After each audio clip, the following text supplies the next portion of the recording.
मोदी सरकार को हटाने के लिए बाइडेन ने रची थी साजिश। अमेरिका में ट्रंप के राष्ट्रपति बनते ही सब कुछ धरा की धरा रह गया और शायद ही बाइडेन की रची साजिश का भी खुलासा हो गया। तो चलिए जानते हैं सब कुछ सिलसिलेवार तरीके से। अमेरिका में सत्ता परिवर्तन के बाद ये बड़ा खुलासा हुआ है, जिसके मुताबिक पूर्व राष्ट्रपति जो बाइडेन की सरकार ने भारत के चुनावों में हस्तक्षेप करने के लिए $21 मिलियन का बजट तय किया था।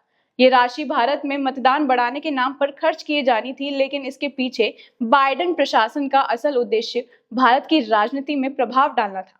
लेकिन जब डोनाल्ड ट्रंप ने राष्ट्रपति पद संभाला तो उन्होंने इस योजना को पूरी तरह से नकार दिया। प्रधानमंत्री नरेंद्र मोदी के साथ मुलाकात के बाद ट्रंप प्रशासन ने भारतीय चुनावों में अमेरिकी हस्तक्षेप को पूरी तरह से रोक दिया और $21 मिलियन के फंड को निरस्त कर दिया। ट्रंप का मानना था कि भारत की चुनावी प्रक्रिया से बाहरी हस्तक्षेप नहीं होना चाहिए। इस कदम पर भारतीय जनता पार्टी ने कड़ी प्रतिक्रिया दी और इसे भारत की चुनावी प्रक्रिया में विदेशी हस्तक्षेप करार दिया। बीजेपी ने सवाल उठाया कि इस फंड से किसे लाभ होगा। निश्चित रूप से सत्तारूढ़ पार्टी को तो नहीं, यानी कि बाइडेन का निशाना सीधा मोदी सरकार को हटाने पर था। ये घटनाक्रम भारत और अमेरिका के रिश्तों में एक अहम मोड़ साबित हुआ।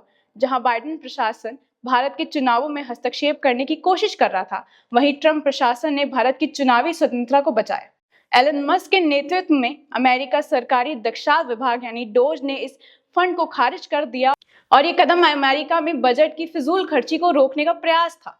मस्क ने कहा कि अगर बजट में कटौती नहीं हुई तो अमेरिका का दिवाला हो सकता है। इस कदम से इस दुनिया भर में ये साबित हो गया कि भारत विदेशों में चुनाव के भारी हस्तक्षेप की कोशिश का मुकाबला करने के लिए भारत बहुत ज्यादा मजबूत है और आत्मनिर्भर है। साथ ही भविष्य में ये देखना दिलचस्प होगा कि मोदी और ट्रंप के बीच संबंध किस दिशा में आगे बढ़ते हैं।